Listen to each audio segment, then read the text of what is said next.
Hey guys, welcome back to another Ranger video, this time covering Succession Ranger. If you watched my Ranger Awakening Bible video, you should get some idea of the comprehensive overview I planned for this video with Succession. When I made my Awakening video, it was before the Heidel Ball, and the announcement of the class reworks for the first 17 classes coming late August and onward. Ranger was actually the only class that had part of its rework shown. You can find that video on my channel.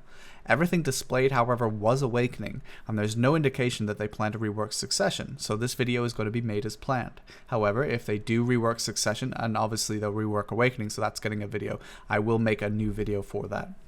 For my Awakening video, I collaborated with my friend Swift, one of the top Awakening Rangers. So for this video, I'm going to collab with my friend Rilok, one of the top Succession Rangers. I hope you enjoy the video and you find it helpful. Let's get into it. So I thought about where to start this guide, and I've decided to demonstrate the mechanics of the class first before getting into the early PvE. So starting with the skill tree and what you will need, I will use a trial character to demonstrate this, although keep in mind you may not have enough skill points and or levels to get everything. Okay, so taking a look at the Succession skill tree here, you're going to want to take Absolute Bow skill, but you're going to want to lock both Moving Shot and Pinpoint and never train them. The same with the Flow here. Razor Wind you are going to want max to Prime, but this is only really for endgame PvE and PvP, so you don't have to rush into that too much. However, Evasive Shot all the way up to Absolute Evasive Shot is absolutely core and critical to the cancels that you need in the bow kit, so you are going to want to take that. Evasive Explosive Shot is a skill you're actually probably going to use early game by pressing a directional key, right mouse button, and left mouse button afterwards. This basically is an easy attack you can spam very early on in your career before you ever get to Succession. And then the Prime is what you're going to want to take for PvE. For PvP, the Absolute is favored. You could technically take the Prime, but I'll explain the differences later. But for PvE, eventually you want to take the Prime. So Flow Air Explosion Shot here is just like Riding the Wind, a protection skill that you're only going to really want to take when you're ready to PvP with Succession Ranger. So don't rush these two skills, but you want to get them later.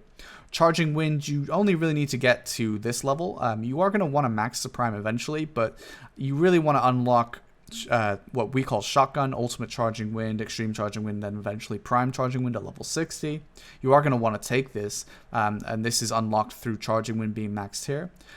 For the Prime, you are going to want to take it. It's mostly for PvP as well as for sort of endgame PvE. I guess it's a little bit of extra damage, but essentially it's mostly used for the tier 3 add-on proccing, which you can do with just this one. So you want to take this, but just don't rush it until you have skill points. Wings of Freedom is a skill that allows you to use Charging Wind in PvP and then hold it and then move. So you can move like this, which you wouldn't normally be able to do without Wings of Freedom. So again, this is something you take much later down the line.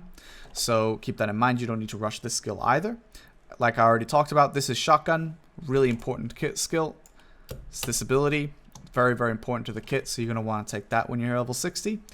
Tearing Arrow is mostly for PvP, but also, since some changes, it's okay in PvE, but only at endgame. I really wouldn't use it at early game. It's kind of pointless to do so. The mobs are too weak, and you can use other skills we'll talk about in a second. Blasting Gust is a very important skill, so you're going to want to max that. Blasting Gust for PvE is, I mean, you're not really going to spam it against mobs, but it's still something you're gonna kind of use other abilities out of, so like Shotgun, for example. So yeah, you want to take it, and it's an extra little bit of damage, and it is important that you get it. So although you don't necessarily need to gung-ho max it, you should have enough skill points, considering you can skip a lot of stuff until late game, that you might as well get this one as well. It's very important, and I'll teach you how to use more Blasting Gust stuff later. Ultimate Blasting Gust from this to the Prime. You don't need to get this until you're level 59, so don't get this until level 59 that you can unlock this one. This is basically like, you can use it from the hotbar, so for there I just pressed 5 because that's where I put it on the hotbar, was 5. So yeah, it's super easy to use. You just use it from the hotbar, and it's a very powerful skill, and probably the skill you're going to use the most, aside from Descending Current in early game PvE and even late game PvE. You can press spacebar afterwards to activate Extreme Charging Wind 2. So that's what you see here. That's spacebar, and then yeah. So Will of the Wind is useful for a debuff. It does add minus 12 range DP, which is not as powerful as the Wailing Wind one, but it is still pretty good. So you do want to take it, but in PvP you're mostly not going to use it because the idea with Succession is to kill your enemies until before they ever get to you. So, but it's worth taking once you're ready for endgame PvE. So Penetrating Wind. And it's 2 flows. This is how you're going to use Penetrating Wind. So you don't use this on your hotbar, even though technically it says quick slot available. You don't do that. You're going to use it from these 2 flows. So Sharp Feather is using a kick to activate it, and then Kiss of the Wind is using Razor Wind to activate it. So you can either like shoot Razor Wind, and once it's done shooting, you can activate Penetrating Wind. But the point is, these 2 flows are what you're going to use. And I'll teach you how to use those after we're done with the skill tree. Descending Current, very important skill. It sucks for Awakening, but it's great for Succession. You're going to want to get these as soon as possible. This is like, I would even say priority number 1 for skill points at all times. Again, I just have it on my hotbar, so I think Descending Current's on 3. So yeah, I press 3, and then left mouse button, and then Ultimate Descending Current. If I just press Descending Current, it looks like this. Ultimate Descending Current looks like this, with the extra hits. So yeah, very, very powerful skill in all types of content, PvE and PvP, so very important. This is your Succession E buff. People call it E buff because most of them are activated by E, but not all of them. Some of them like Q and stuff. So, but it doesn't matter. The point is, it gives you a big buff, and this is going to be rotated constantly in PvE. Gives you a ton of attack speed and extra damage. So you're going to 100% want Feathers of Spirits. Very, very important skill. The 2 awakening skills here, Prime, Nature's Tremble, Prime Regeneration. Nature's Tremble, you're going to use in late game PvE, maybe early game PvE if you really wanted to use the skill points on it. Use with Forward and C. It does have a minus DP, which is great for late game PvE, or better for late game PvE, but you know, it's not super great. Regeneration is nice because it's the only way you get attack speed without using the E buff or without skill add-ons. So that's down in C, or you can use it from the hotbar. So this basically allows you to get that attack speed buff, which is really nice. So it's worth having that for all kinds of content. And the damage is decent. Daggers you want to lock. Crescent Kick you want to lock. Round Kick, I have it unlocked to max here. You actually don't need to do that. You only, I think, need the first one. Realistically. So... yeah, you don't actually need to lock that. I only unlocked it just for the memes. You don't actually have to go any further than level 1 though, unless you were right next to someone and you wanted that extra kick damage, you know, which you probably wouldn't be. So, Dash Kick you can lock. Evasion absolutely 100,000% needs to be locked. Lock this is the first thing you do. Call from Sky is a skill you unlock for PvP mostly. You can use it in PvE to get around, but Blast and Gust is faster and more useful. So Call from Sky is forward and right mouse button. It's activated a little bit different from the Awakening, which has to be W left mouse button, spacebar. This is just W right mouse button and spacebar. So, well, sorry, not spacebar. Spacebar is for shotgun. I don't know why I keep saying spacebar. Sorry. Yeah, so you only need to activate spacebar in the pre-awakening or with awakening spec. With Succession, you just have to press W and right mouse button. Sorry for the confusion there. This is my second take doing this, as my first take didn't get recorded for some reason. We won't talk about it. Anyway, PvP later. Spirit Healing, not that important. You want to take it later, but don't rush it. Spirit Blessing, do rush it. Very important. Wind of the Spirit, also nice. 300 stamina, that's good. It's more than Spirit Healing probably gives you in total. Unless you're level 63 maybe. Which gives you an extra 100 at the end. So I don't actually know what it maths out. It's probably 200 and this is 300. So, but anyway, this is more important anyway. This is auto unlocked. Call of the Earth. You don't need to get that until you're ready for endgame stuff. So basically just put it in your hotbar. And it alters how, it gives you an accuracy buff, which is great for PvP. Not so much PvE, you don't care about that so much, you'll be accuracy capped. But it's good for like adding damage to Razor Wind and Tearing Arrow in PvE. In PvP, you won't really notice it. I kind of noticed Razor Wind a little bit in PvP. The damage seems a little bit higher with Razor Wind, but I didn't notice with Tearing Arrow. It doesn't really matter. Tearing Arrow is a massive nuke anyway for PvP, so... yeah, you want to get this, but just much later is my point. And then these two. So Infinite Mastery is more PvP, Skilled Hunter is PvE, but both aren't important until you have the important skills above unlocked as much.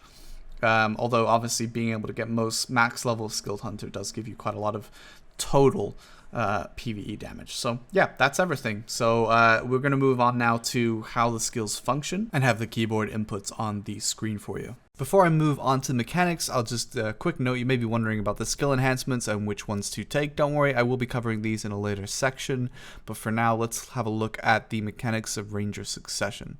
The class allows 2 key abilities to be activated from the hotbar and then a left mouse button push, which is Prime Descending Current into Ultimate Descending Current and Ultimate Blasting Gust Prime.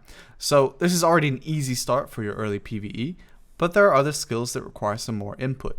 So let's first look at Blasting Gust. This skill is used for all sorts, from CC to movement to cancelling into other skills. So the mechanical change here from Awakening is that it's faster going backwards, although technically slower going forwards, and doesn't require the Q input. However, depending on the situation, you can still use the Q so you remain familiar with it for the Awakening.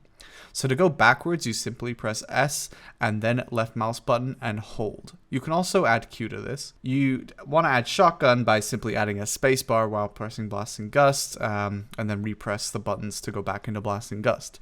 So you can basically rotate the 2 skills. Remember, shotgun is Extreme Charging Wind. Forwards Blasting Gust is more complicated and clunky. It's deliberately slower, so you can somewhat get around this by using an F kick.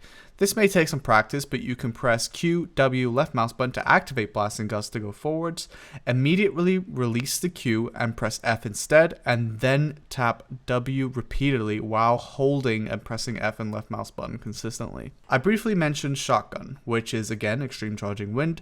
At its prime level, it can be activated from far more abilities than the pre-prime by pressing spacebar. There are skills that normally it doesn't activate from, although Blasting Gust is not one of those. Some examples are Call from Sky, Evasive Explosive Shot, both Awakening prime abilities, Riding the Wind, Tearing Arrow, Razor Wind. It makes for a nice filler ability, especially when early grinding. Next, let's talk about the big one, Penetrating Wind. This ability is a ranged nuke sent from a few different cancels, so let's review them. First and easiest is Razor Wind.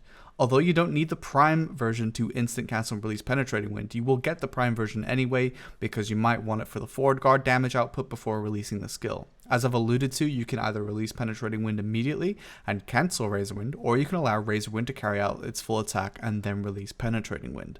To do either, you'll first need to press E. This will activate Razor Wind. Your next input is then important, because if you press the left mouse button, you will shoot Razor Wind, and you will need to wait until the full skill has cast before you can activate Penetrating Wind by pressing Shift and left mouse button. Now you can, and I recommend to do so, press right mouse button also. This will launch Charging Wind, which is nice for a slightly extra damage, but also for the tier 3 skill add-on proc, as well as the fact that like Penetrating Wind, it has down smash. Of course, you can bypass Razor Wind immediately after pressing E by pressing Shift L and B. Again, you can add the right mouse button as well for Charging Wind. This will immediately use Penetrating Wind instead of casting Razor Wind, so make sure basically you don't press the left mouse button, instead you press Shift left mouse button after E. So this can be used even when Razor Wind is on cooldown. You will need to be careful of your Penetrating Wind for general damage output as it resets its own cooldown if you've used it before it's done cooling down. It's really annoying. Moving on to our next cancel, we have Sharp Feather 1. This is an interesting cancel as it requires you to trick the game into thinking you've hit somebody with your F kick. A downside to this is it actually requires you to hit a target though to work, unlike Razor Wind. However, it does have significant upsides. First, hitting your target with Blasting Gust can knock them down and apply an evasion debuff. Also, you can cancel into Penetrating Wind. You can trigger an air attack modified Penetrating Wind, which is the most powerful modifier. So let me explain this one and why I even mentioned Blasting Gust. Sharp Feather 1 is designed so that you F-kick a target and then simply add Shift L and B to trigger Penetrating Wind. Again, right mouse button for Charging Wind. However, you never want to be that close to your opponent, so instead you want to send a ranged ability, usually Blasting Gust, and kick as the arrow hits the target, tricking the game into thinking you've landed your kick, and then you Shift L and B, R and B as usual. This can also be chained for down smash, since both Penetrating Wind and Charging Wind have down smash on them, as I mentioned earlier, by using the subsequent arrow of the Penetrating Wind of the Blasting Gust to trigger a self-repeating penetrating wind spam, as demonstrated. Finally, we have Tearing Arrow, which actually doesn't have a flow required to trigger it, but instead you can just ordinarily trigger a penetrating wind at any point by pressing S and E to activate Tearing Arrow. Again, your input here is Shift LMB and probably RMB too for charging wind, but allowing Tearing Arrow to land all its hits and then using penetrating wind is actually the highest burst output in the Succession Ranger kit. Next, let's look at Evasive Explosive Shot, which is just A, D, or S plus right mouse button. So in its prime variant, it allows for more damage, which is why it's the best version to take for PvE. But for PvP, it's not as straightforward. Essentially, it does allow for stronger backwards kiting potential in Prime, but lacks the repeating iframe that the Absolute has. So essentially, both Prime and Absolute grant iframe from 2 successive EES casts. However, the Absolute provides a continual iframe every second EES hop. This is absolutely vital as it provides you with mobility and half protection. Most players don't know about this mechanic without knowing a ranger personally or playing one, so they don't know how to correctly guess when to apply CC. This can sometimes be used to great effect to buy yourself time, and I can recommend using the protection indicators to get a feel for when you're protected and when you're not. Next up, Riding the Wind. This skill is used differently from Awakening, mostly as you can just use it to extend the protection chain from your second ES hop, although it gives super armor and not iframe. To do this, you simply add spacebar while using EES, that's it. You can use it with Awakening like out of Blasting Gust, but since you're mostly going to be using continuing Blasting Gust for mobility, I'm not sure I'd bother with this. And finally, I'd like to mention Air Explosion Shot. This skill was recently mechanically altered and given a super armor on a long cooldown. The way it works is while you press Call from Sky by pressing W and right mouse button, you press and hold the right mouse button instead of releasing it. Usually when doing Call from Sky you would just hold the W but release the right mouse button each time. But you can hold right mouse button now and it triggers Air Explosion Shot, although only do this once. This will add an extra super armor hop movement, whereas before it would just burn your EES cooldown, which was bad. If you continue to hold for the next extension, that would be ES, however, because Air Explosion Shot does not activate on cooldown. So once you got the mechanics down, early game PvE, very easy. Your 2 most powerful early game PvE skills are Ultimate Descending Current and Prime Ultimate Blasting Gust. You get that at 58 and then 59. But even at 56, you're still going to have access to things like Squall Shot, the only skill enhancement worth using in PvE. So I recommend if you are using PvE that you take Squall Shot. So that's really strong. You can also use Prime Evasive Explosive Shot, which again is okay. It's good filler, especially if you run out of ideas. You can also use the time to practice your penetrating wind cancels that we talked about in the mechanics section. I highly recommend you do that. You are going to use it in endgame PvE, but especially in PvP too. So do that. The 2 awakening abilities, they're okay. Regeneration is nice for the extra attack speed, and Tremble does okay damage, but ultimately not that big of a deal. So yeah, it's mostly once you hit 58 and 59 at early game PvE spots, you're just going to one-hit the mobs with Ultimate Blasting Gust and Descending Current. They absolutely slap, so that's pretty much it. It's very simple, very straightforward, and we can move on. Okay, so endgame PvE. Endgame PvE with Succession Ranger isn't wholly complicated. It's certainly a lot easier than it is with Awakening, but you're still going to be using more skills than obviously the early game PvE that you were doing. So the main thing here, again, like usual, is you want to buff and debuff the mobs versus yourself. So you want to buff yourself while debuffing the mobs. To do this, you're going to need to know what your buffs are. So your self buffs are regeneration for the most part. That's pretty much it. Everything else is just what you get from skill add-ons, as well as obviously using the E buff and the Rage Absorb. You always want to Rage Absorb. Don't ever use the ultimate. You want to lock your Rage with Alt plus B and then just absorb the Rage with Z. So yeah, if you are going to grind endgame spots, you're going to want to always pull usually with Descending Current. It's a little bit weird in Hysteria, for example, because the mobs react to knockdowns by getting stunned, so that can be kind of annoying, but mostly still want to use Descending Current. It's such a powerful ability to pull with that you want to use it. Just be careful at Star's End that you don't kill the crystals, because you're going to want those down attack modifiers from the crystals. So yeah, that's just an example of just being careful. You can run up to crystals and spam Descending Current, it'll be fine. But yeah, so you want to buff yourself with attack speed. So for that, you're going to use Regeneration, the Awakening ability. And then also it's good to Debuff the pack's DP with Nature's Tremble. Obviously, you also might want to cycle in some abilities that you've just put skill add-ons to, so minus DP skill add-ons, for example, you might want to throw that in there. You could even put that on Nature's Tremble just for the sake of it if you wanted to have Nature's Tremble as a skill add-on. So that's something you can do too. And then you're also going to want to use Will the Wind, and that gives them a range DP. So they have normal DP and then range DP lowered, so that's like stacking. So that's very good for early game stuff. And then after that, there's a variety of different things you can do based on kind of what you have on cooldown, as well as also your preference.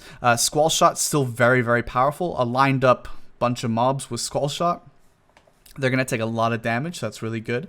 I recommend that you try out Razor Wind too. Razor Wind into Penetrating Wind is very nice. You get the forward guard too from it, which is good, and you can then release Penetrating Wind at the end of it. You can also cycle in Ultimate Blasting Gust, of course. This doesn't have down attack. It hasn't had down attack for a long time, so if the mobs are downed, I don't recommend that you don't do Razor Wind either. Squall Shot's very good on down mobs though. But yeah, you just don't want to do it there. But if the mobs are standing up, use Ultimate Blasting Gust. The damage output is still pretty good. So I recommend that you do that. You can also now cycle in Tearing Arrow. Tearing Arrow actually was buffed recently so that it's not as bad with Split. And the damage against PvE is pretty good. So you can try that out as well. And of course, you can still release Penetrating Wind after that. Also, if you so choose to do so. So that's mostly it that you're going to cycle through, those specific skills, and based on how you sort of set up the pull might depend on what skills you actually go to. You might need more or less depending on your AP. Succession scales in such a way that it's very, very good when you can nuke mobs down very fast. So when you have high AP for a grind spot, Succession is quite successful at killing the mobs. Early game though, you obviously, like I said, you're going to have to cycle through a lot of different abilities here just to sort of get the max damage. But yeah, that's pretty much it. I hope that this helped. But if you do have questions, you can always ask. It is relatively simple speaking compared to Awakening, but obviously if you've got no experience in the class, it might seem a little bit more confusing. The final thing I would like to add though is that recently they added a mechanic with Call of the Earth, which is our little tree sprouting accuracy skill. It lasts a minute. The accuracy buff doesn't, it lasts 20 seconds, but you'll see in the cooldown that it lasts a minute, and what it does is it adds extra hit damage onto Razor Wind and onto Tearing Arrow. So just keep that in mind, that you want to keep that buff up if possible while you're going to hit a mob pack with Razor Wind or with Tearing Arrow. So just keep that in mind. That's the final thing really I have to say on endgame, so we can move on to PvP. So for the intro to Succession Ranger PvP, I'm going to read you an overview that Rilok did for the main points of playing Succession Ranger PvP. Succession Ranger is different than almost every other class in the sense that it's not about learning combos to maximize damage, but adopting mindsets in order to remain untouched while you burst targets down. For both 1v1s and large-scale PvP, Succession Ranger is all about positioning and timing. Good positioning is always changing depending on the situation, and it's on the Ranger to adapt accordingly. In group PvP, during the Succession Wizard meta, positioning more towards the back was generally seen as the right play to avoid the double TPs and the big damage that followed. In the current Wrap meta, however, this is a risky spot to be in. Instead, Succession Rangers should look to have high ground or constantly staying near their classes with grabs, heals, or slows to peel for you and force Rat classes to look for easier targets, which will serve you better as a buffer than range alone. In 1v1s, positioning yourself in areas where terrain is favorable to you or least favorable to the opponents is key. Mobile classes like Hashashin and Nova, for example, tend to struggle slightly more on hills and slope terrain. Good positioning also means being aware of when it's time to reposition. Skills like Descending Current and Shotgun are the most recognizable skills in the toolkit and highlight exactly where you are within a sea of people. Therefore, it's important to reevaluate your position after using these skills. In regards to timing, knowing when to utilize our burst damage along with proper shot selection to secure the kill is key. If you use our burst damage skills like Tearing Arrow and Penetrating Wind on targets that are full health, all you did was set someone else up for the kill. Instead, try to use filler damage like Razor Wind, Shotgun, Blasting Gust, either to chip down a target before utilizing burst skills and or as a means to health check targets nearby that you can immediately burst down. Skills like Descending Current are situational and can be used for either option. Okay, so let's take a look from Rilok's perspective here in a GVG. You can see here that his teammates are being focused on and he's on a peel position. So what that meant is he was able to pop out a descending current that was powered up by the fact that he had his succession buff ready to go. Now he's being chased around here, so he's using EES like we talked about to use the second hop for iframe. He's lined these 3 targets up and he's actually taking the opportunity, rare opportunity granted, to use the ultimate. The ultimate is a very powerful sort of spread CC, but realistically most of the time you're going to rage absorb. However, in this situation, without doing that, it's likely he would have died because he just doesn't have enough CC utility to keep those players off of him. But the spread, damage, and CC of the ultimate there was actually a rare use of it. So this is a pretty good change up here from what we just saw, which was a GVG. Here he's fighting a very, very, very geared wizard, and I say that given that Rilok has a ton of gear. Now in this specific instance, he's using Blasting Gust to continually reposition himself. Just simply going backwards isn't actually always the best case because it's a very predictable direction, especially with a class that has a TP like this, and easy catch. So you can see he continues to reposition constantly while chipping away at the wizard and trying to dodge all of his attacks. So this is essentially demonstrating that positional isn't just kiting backwards. If possible, depending on the room that you have, rangers of claustrophobic class, you can sort of do this.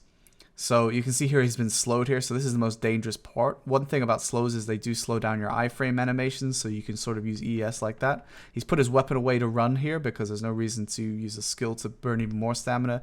And he's going for the reposition. So you see here he's actually gone for the ultimate once again. Again, showing that you can use it from time to time if you have it.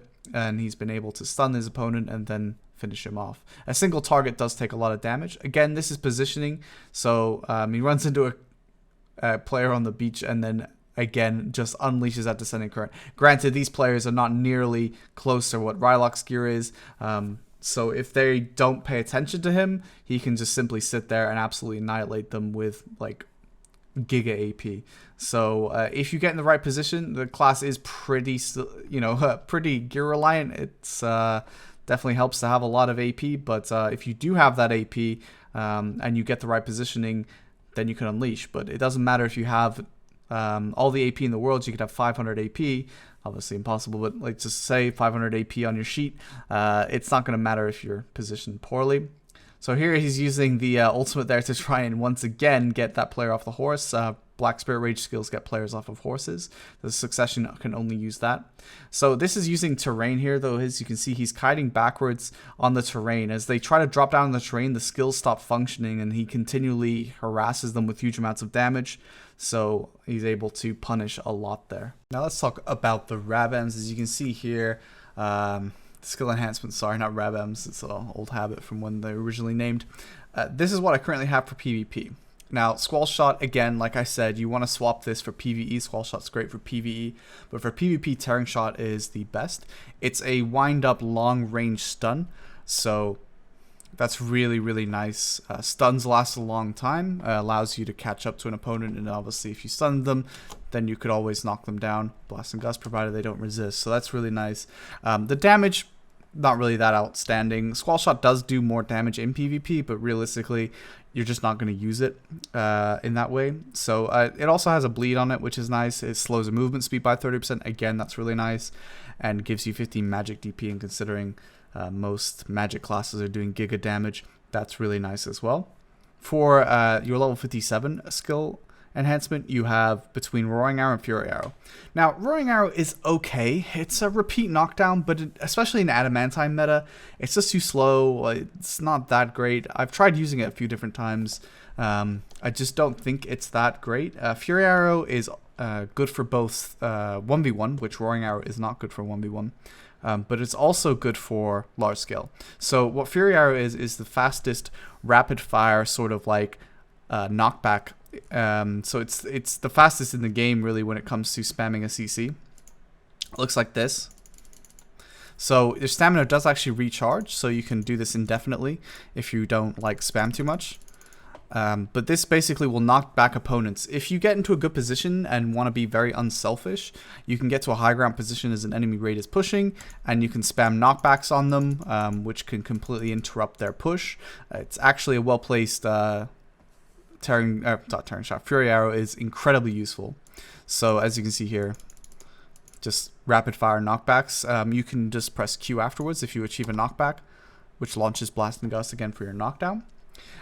So yeah, I would use that over Roaring Arrow. Now, Will of Descending Current I just think is better, personally, than Wind Explosion Shot, if I can remember the names of these skills. I just think that the fact that you get an extra knockdown that's protected until you release it is really nice. You can hold it for the forward guard and release it at the right moment. This again is really good for basically like maybe being on like a higher ground position, and if they don't notice you, you can sort of release it from up high or whatever. Wind Explosion Shot is interesting. Let's just unlock it here for a second. Oh, or I could just activate it by pressing that. So it's got a really long cooldown. So it's 20-second cooldown versus the 15 seconds of Will of Descending Current.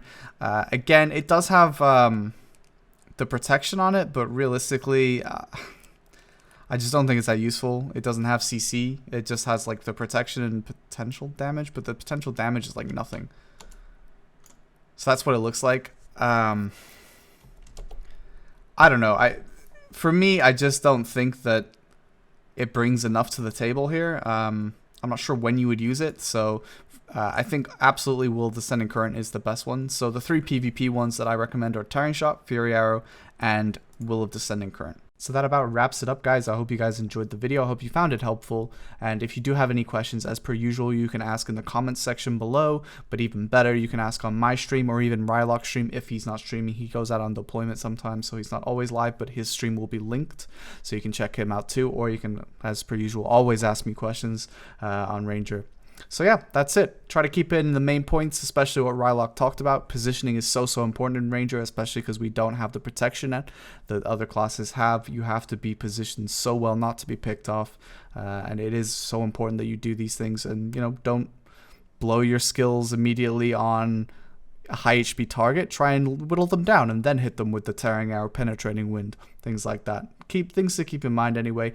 But yeah, I hope you enjoyed it, and I'll hopefully catch you on the next video. See you later.